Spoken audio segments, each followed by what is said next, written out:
Bonjour. Je voudrais faire un petit message à nouveau à l'intention de mes amis de l'UPR pour dire que, bah oui, d'abord, c'est pas gagné, hein. C'est pas gagné, ça c'est sûr que c'est pas gagné. Euh, En fait, pour continuer d'avancer, il y a deux solutions pour moi. Première solution, c'est que un jour les médias changent du tout au tout, les médias deviennent différents, que les médias se mettent d'un seul coup à nous donner la parole, comme ça. Ah bah si finalement l'UPR c'est pas si mal. On peut toujours rêver. Moi je n'exclus pas totalement cette hypothèse, mais il y a peu de chance quand même. Mais on a le droit d'espérer. Ouais, je garde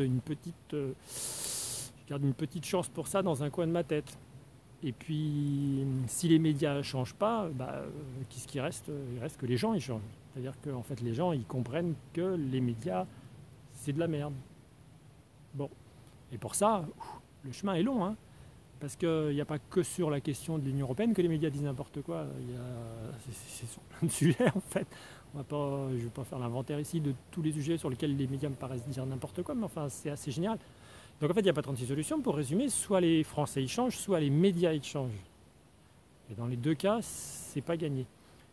Par contre, peut-être qu'il y a encore une petite chance pour que ce qui change, c'est la façon avec laquelle tous les gens qui sont convaincus que l'UPR est une bonne solution, la façon avec laquelle ils en parlent autour d'eux.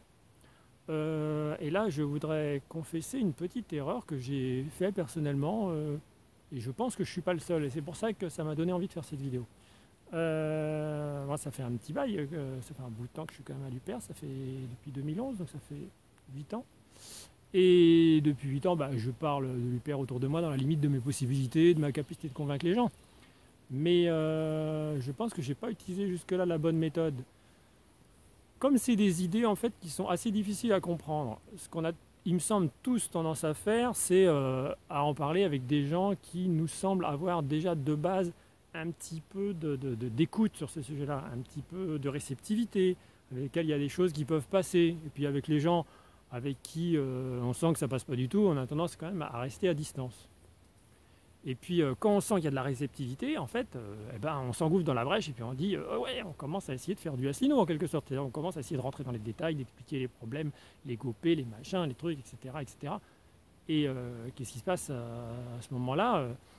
Eh ben, en général, ça peut marcher, ou ça peut marcher. Il y a des fois où ça marche, c'est entendu, et puis quand même, il y a plein de fois aussi où on se prend la tête. Puis en fait, résultat, on a fait juste que se prendre la tête. Et point barre. Et en fait, pendant ce temps-là, bah, ça fatigue, ça use. Et du coup, le fait d'être, comment dire, d'être usé comme ça par, par ces discussions fatigantes, qu'est-ce qu'on finit par faire? Eh ben, on finit par faire piano sur le fait d'en parler autour de soi, et puis voilà, on continue de rester attentif à qui pourrait être capable d'entendre, et puis finalement, on n'y peut rien, quoi. On reste un peu dans son coin. Tiens, lui, il pourrait peut-être que... Et puis après, le lendemain, il dit un truc qui nous montre qu'en fait, non, il a absolument rien compris, et que finalement, c'est une planche pourrie aussi. Et puis, on rame, et moi, ça fait 8 ans que je rame. Comme d'autres, hein, je pense que je suis pas le seul, et on est des milliers à ramer comme ça, je pense. Bon, bah maintenant, je pense qu'il y a une autre façon de faire. Et je pense qu'en fait, je pense qu'il faut... comment dire? Autant on a tendance à essayer de convaincre les gens en profondeur, mais peu de gens. Je pense en fait que, et ça conduit quand même à un résultat qui est assez mitigé, je trouve, autant la bonne façon de faire, à mon avis, c'est en fait exactement l'inverse. C'est-à-dire, c'est de parler absolument moins en profondeur, mais à tout le monde. Voilà. C'est-à-dire qu'en fait, plutôt que de dire aux gens, voilà, tu sais que l'article 63, je ne dis pas que l'article 63 c'est n'importe quoi, je dis juste que plutôt que de vouloir rentrer dans des détails techniques comme ça à chaque fois, etc., sur des gens qui nous paraissent être des gens réceptifs, il vaut mieux juste dire à l'entour, hey, coucou UPR, UPR, c'est bien UPR, moi je suis de l'UPR, et puis c'est comme ça, et puis c'est bien. Et puis toi tu penses autrement, eh ben, c'est bien, eh ben, c'est bien, tu penses comme ça, eh ben, moi je suis de l'UPR, voilà, c'est tout. En fait, ce qu'il faut, à mon avis, c'est pas chercher à convaincre les gens. Parce que quand on cherche à convaincre les gens, on se fatigue et on ne parle plus à personne. Tellement c'est fatigant. Je vais le prendre autrement. Vous avez remarqué quand on parle des gopés, par exemple. Exemple parmi d'autres, les gopés. On va parler des gopés, on va dire à quelqu'un qui ne connaît rien de rien et qui débarque, comme il y en a plein. Tu sais que les gopés, t'as entendu les gopés? Hein, c'est quoi les gopés, c'est quoi? Ah ben les gopés, c'est quand même intéressant les gopés. Tu sais que les gopés, c'est émis tous les ans par l'Union Européenne. Oh ouais, c'est encore tes trucs de l'Union Européenne, blablabla, l'Union Européenne, bouc émissaire, blablabla. Oui, c'est quand même les gopés. Alors tiens, regarde là, c'est là les gopés. Ah oui, d'accord, c'est l'Union Européenne. Et alors, tu sais que les gopés, en plus, on n'a pas le choix. C'est pas que des recommandations. Hein, on est obligé de faire ce qu'il y a dedans. Oh, on est obligé de faire ce qu'il y a dedans. Ah, la bonne blague, on est obligé de faire ce qu'il y a dedans. Oui, bah oui, on est obligé de faire ce qu'il y a dedans. Oui, on est obligé de faire ce qu'il y a dedans. Ah oui, d'accord. Et bon, et alors, qu'est-ce qu'il y a dedans? Ah bah par exemple, on doit vendre nos barrages, on doit vendre la SNCF, on doit privatiser les services publics. Si ça te plaît, voilà, mais moi ça me plaît pas. Ah bah oui, mais c'est pour notre bien, tout ça, c'est forcément... Bon. Alors, en fait, la personne, elle ne sait pas ce que c'est que les gopés. Elle ne sait pas que ça s'applique de façon absolument indiscutable aux États, que c'est obligatoire, qu'on doit les appliquer et que ce n'est pas juste des recommandations. Elle ne sait pas ce qu'il y a dedans. Mais en 2 minutes, elle a décrété que, de toute façon, quoi qu'il y avait dedans, de toute façon, c'est très bien. C'est formidable, et puis de toute façon, elle valide, et puis voilà. Qu'est-ce qu'on fait avec des gens comme ça? Qu'est-ce qu'on fait? Moi, je sais pas. Je sais pas qu'est-ce qu'on fait avec des... C'est fatigant, quoi. En fait, c'est juste pour vous expliquer que, à un moment donné, à force de vouloir rentrer dans les détails avec des gens, on finit par ils finissent par être épuisants, les gens, ils sont épuisants, ils nous bouffent de l'énergie parce que parfois ils ont quand même envie de comprendre, mais à la fin de toute façon ils ont toujours explication à tout et ils sont capables surtout de faire une espèce de concours de mauvaise foi inouïe pour à la fin soi-disant pour expliquer tout ce qu'ils découvrent. Ils découvrent sous nos yeux, mais de toute façon, pour ne pas remettre en question la religion de l'Union Européenne, de toute façon, ils vont toujours dire que c'est formidable. Oui, de toute façon, tout ce qui vient d'Europe, c'est forcément formidable. Et donc, on s'est épuisé en fait à avoir des arguments de qualité pour un résultat qui est rien. Voilà. Alors moi, ce que je dis, c'est simple. Je ne dis pas qu'on doit s'écarter de continuer d'avoir nos arguments, c'est pas la question. Je dis que ce qu'on doit mettre en premier, c'est pas nos arguments. Ce qu'on doit mettre en premier, c'est surtout pas nos arguments. Ce qu'on doit mettre en premier, c'est le fait qu'on est à l'UPR, qu'on est pour le Frexit, et puis je t'emmerde. Alors, non, on va pas le dire comme ça, on va pas dire je t'emmerde, non, on va pas le dire. C'est un peu l'idée quand même, quoi. C'est un petit peu l'idée quand même. C'est un peu, voilà, moi je suis là, toi t'es là, et puis voilà, c'est tout. Et là c'est reposant. C'est ça qui est génial. C'est que quand on dit, bah voilà, moi je suis à l'UPR. Ah oui, tu penses que c'est une vraie connerie de sortir de l'Union européenne? Ah bah très bien, moi je pense pas ça. Voilà. Bah pourquoi? Ah bah alors là. Ne pas tomber dans le piège là, parce que là, à un moment donné, la personne, elle va vous bouffer la laine sur le dos, vous faire parler, etc., etc. Et il faut y aller avec prudence avant de rentrer dans les explications, parce que ça peut être pénible et ça peut être dangereux, quoi. Donc, autant rester sur sa position en disant voilà, moi je suis pour l'Union Européenne, et puis c'est très bien. Et ben pour moi ça c'est déjà pas si mal, et on a déjà marqué le terrain. Et puis après, la personne elle fera sa petite boucle dans sa tête.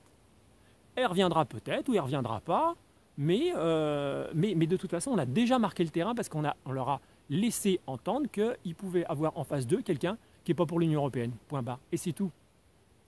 Et c'est très, c'est très gagnant-gagnant cette stratégie-là, parce que, en fait, nous, on y dépense beaucoup moins d'énergie. Beaucoup moins d'énergie. Vous avez vu l'histoire des gopés, vous l'avez tous vu cette histoire des gopés, ou l'histoire de n'importe quoi. Je veux dire, le concours de mauvaise foi, c'est bon, quoi, c'est fatigant, quoi. Là, on a envie de changer de sujet, quoi. Voilà. Donc c'est beaucoup moins fatigant. Deuxièmement, je pense que c'est aussi très efficace quand même, parce que, encore une fois, je dis, on a marqué le terrain, c'est-à-dire qu'on a dit, voilà, moi je suis pour ça, point barre. Et puis, en fait, les gens, ça les choque pas tant que ça. Les gens, ça les choque pas tant que ça, parce que, quelque part, ils ont tous l'habitude que des gens pensent différemment d'eux. Ce qui les heurte, c'est pas qu'on pense différemment d'eux.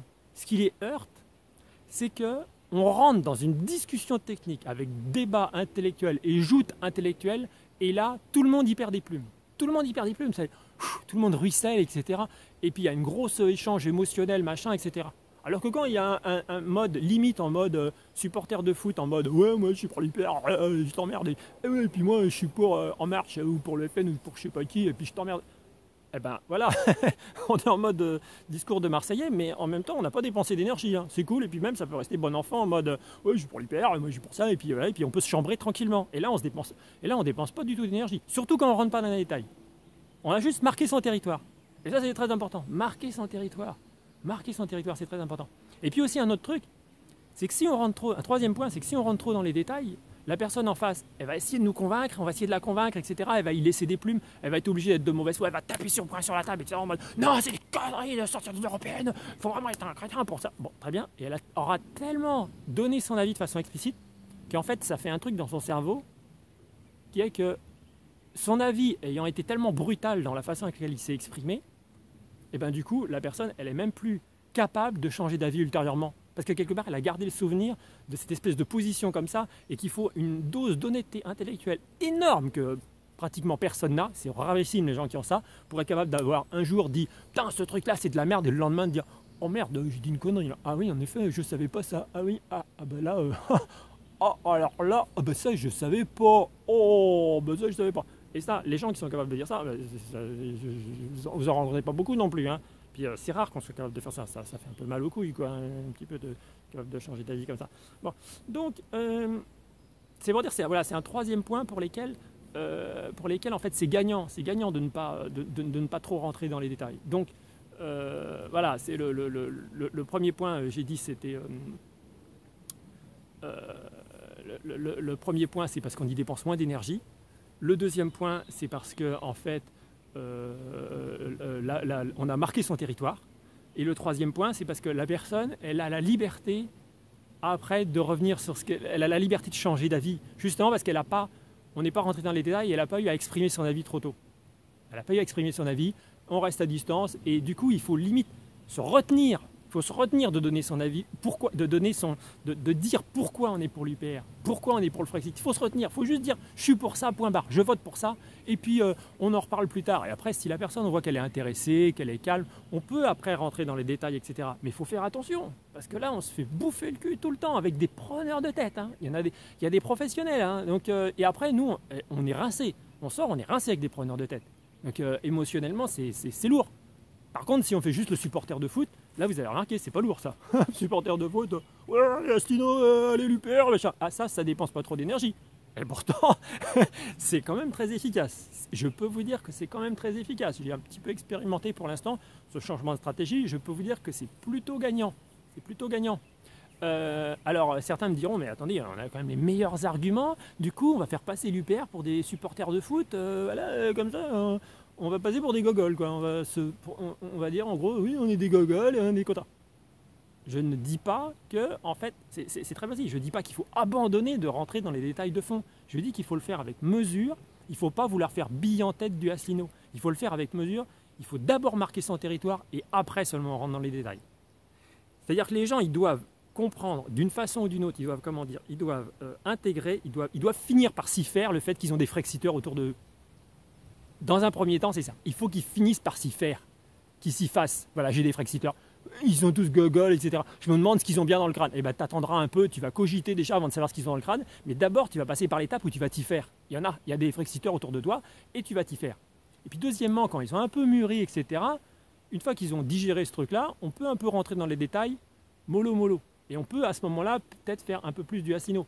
Mais c'est dangereux de faire du Asselineau parce qu'il faut quand même vachement, quand je dis faire du Asselineau, ça veut dire rentrer dans les détails, vouloir rentrer dans les textes, des lois, des machins, etc. Des points, voilà. D'abord, c'est dangereux parce qu'on n'a pas tous le niveau pour faire du Asselineau, hein. Je veux dire, il n'y en a pas 36 des Asselineaux. Certains peuvent le faire, moi j'en doute pas, ce n'est pas mon cas. Je pense que pour pouvoir en faire, il faut avoir appris des trucs par cœur, etc. Il faut être capable d'avoir une excellente mémoire, etc. Et on ne peut pas tous faire ça. Et quand on ne peut pas faire du Asselineau, je pense que cette façon de marquer son territoire est meilleure dans la technique d'approche. Et encore une fois, dans un deuxième temps, là oui, on peut commencer à faire du Asselineau, on peut commencer à rentrer un peu plus dans les détails, et encore une fois, avec des personnes sélectionnées, et puis avec des personnes qui sont un peu curieuses, et des personnes qui veulent comprendre le fond. Et puis après, bah, ça va bouger. Ça a bougé parce qu'il y a des personnes qui, jusque-là, c'était pas du tout révélé, etc. Bah tiens, on va voir que, ah ouais, un petit peu plus donne un peu plus de crédit à nos analyses. Ah tiens, voilà, etc. Et puis après, bah, le pote là, qui était totalement contre le Frexit, et ben lui aussi, bah, alors puisque son pote il donne du crédit à ça, bon, il est un peu moins hostile du coup. Je ne veux pas dire qu'il ne va pas voter à Asselineau d'un coup, hein, on est d'accord, mais il est un peu moins hostile. Voilà. Petit à petit, voilà, le but pour moi, c'est que petit à petit, de façon non fatigante, pour tout le monde, pour nous et pour les gens qu'on a en face de nous, on puisse marquer notre territoire. Et ça, c'est très important. Pourquoi c'est très important? Parce qu'on a déjà participé, je me suis remémoré tout à l'heure, on a participé à 5 élections déjà. Les européennes de 2014, les régionales de 2015, les présidentielles de 2017, les législatives de 2017 et les européennes de 2019. 5 élections. Et il y a, je suis sûr, il y a encore plein de gens qui ne nous connaissent pas. Plein de gens qui n'ont jamais entendu parler de l'UPR, ou de façon lointaine, voilà. Et c'est vraiment important qu'à un moment donné, tout le monde ait entendu parler de l'UPR. Tout le monde ait entendu parler de l'UPR. Un autre truc très important, c'est qu'on croit que l'UPR, comment dire, que si les gens ne connaissent pas l'UPR, c'est parce qu'on n'en parle pas dans les médias. C'est tout à fait vrai, je ne remets pas du tout en cause le fait que nos passages médias sont ridicules et que ça ne nous aide pas. Ça c'est entendu, c'est clair. Mais ce que je veux quand même préciser, c'est qu'il y a aussi beaucoup de gens qui ne regardent plus du tout les médias. Ils votent quand même comme les médias leur disent, c'est-à-dire qu'ils écoutent un vieux fond de bruit de chiottes des médias en gros dans un coin. Voilà, ils écoutent l'écho des médias comme ça. Ils leur disent il y a ça, ils en parlent avec quelques collègues. Donc en gros, ils récupèrent des échos des médias, mais eux-mêmes n'écoutent pas les médias. Donc en fait, c'est pas les médias qui alimentent leur quotidien. Par contre, s'ils ont un collègue au travail qui leur fait tous les jours des blagues sur l'UPR, ça va alimenter un peu plus son cerveau que les médias pour le coup. Et si on fait tout ça, eh ben, à un moment donné, tout le monde va connaître le fait qu'il y a des frexiteurs et ils vont tous finir par s'y faire. Et ça sera déjà une petite bataille de gagner. Si on fait tout ça, on peut quelque part arriver enfin à occuper le terrain mental. Et je ne dis pas qu'il faut faire les trolls et prendre la tête des gens. Justement, encore une fois, prendre la tête des gens, c'est vouloir rentrer dans les détails techniques et vouloir tous faire du Asselineau et se prendre pour Asselineau. Mais on n'est pas fait pour ça, c'est pas notre rôle. Je veux dire, nous, on est là pour relayer l'information qu'on a compris, intégrer, etc. Mais vouloir la réintégrer comme du Asselineau, on n'en est pas tous capables. Je veux dire, il y en a peut-être quelques-uns qui sont capables, mais dans la masse, on n'est pas capable de le faire. Donc du coup, contentons-nous d'être des bons relais et puis de ne pas prendre la tête des autres, juste de faire, de passer le message comme ça, de façon tranquille, apaisée, sans rentrer trop dans les détails, et c'est comme ça qu'on ne se prend pas la tête et qu'on ne prend pas la tête des autres. Voilà, je pense que ça c'est important. Et donc, pour revenir à ce que je disais au début, alors que depuis le début, en quelque sorte, on a toujours eu tendance à parler à peu de personnes, je redis ce que je dis, on a eu tendance à parler à peu de personnes et à essayer d'approfondir, je pense qu'il faut approfondir moins et parler large. Donc autrement dit, il faut tous faire son coming out UPR. Il faut que tout le monde sache d'une façon ou d'une autre que vous êtes pour l'UPR. Et puis après, c'est tout, tu en fais ce que tu veux. Oui, mais moi, c'est UPR. Salut, allez, ciao, c'est UPR. Moi, c'est UPR. Et puis les gens, ils vont peut-être te dire, mais il est gogol, quoi. Mais je m'en fous qu'ils me disent que je suis gogol. Moi, au moins, je lui ai dit, et puis, j'ai pas dépensé d'énergie, lui non plus. C'est tranquille, le message est passé, tranquille. Moi, c'est UPR, comme si, c'est UPR. Bon, voilà, encore une fois, je dis pas qu'il faut, je dis pas, alors qu'on a les meilleurs arguments, etc. Et que, pour moi, on a les meilleurs arguments et qu'il faut mettre les arguments de côté. Je dis qu'il faut y aller par étapes et qu'il faut d'abord procéder comme ça et après ne pas hésiter à approfondir et continuer de travailler. C'est pas la question, mais on travaille sur de la matière humaine. On ne peut pas conduire les gens enfin, on ne peut pas aller contre la nature humaine. On se bat contre la nature humaine, contre des années de bourrage de crâne, etc. Il faut essayer d'être subtil, il faut essayer de prendre les choses un petit peu différemment de ce qu'on les prendrait de façon ordinaire. Il faut continuer de considérer les gens avec intelligence, mais considérer les gens intelligents, ce n'est pas rentrer dans le débat intellectuel tout court, surtout qu'on est dans une période où les gens ils sont très très dans le mental. Le mental, il faut lutter contre les arguments des autres, et sinon, si les arguments des autres nous percent, on est mis en difficulté, etc. Donc c'est une période très très sur le mental. Donc on ne peut pas attaquer les gens sur le mental. Il faut les attaquer d'abord, pour moi, sur l'occupage de terrain. Voilà, c'est plutôt ça. J'ai un peu radoté, mais c'est parce que c'est pas si simple que ça à dire, je pense. Donc faisons tous notre coming out UPR. Peu importe le nombre de gens qu'on va convaincre, mais déjà, ils vont finir par s'y faire, c'est tout. Donc ne faisons pas le troll super lourd, etc., qui va emmerder tout le monde, mais on dit, oh oui, ah, mais moi c'est super, c'est tout, voilà, c'est tout. Et puis on rigole, et puis voilà, c'est tout. Et puis on peut être bon pote après, parce qu'il vaut mieux dire à quelqu'un, oui, moi je suis du père, et puis après on parle d'autre chose.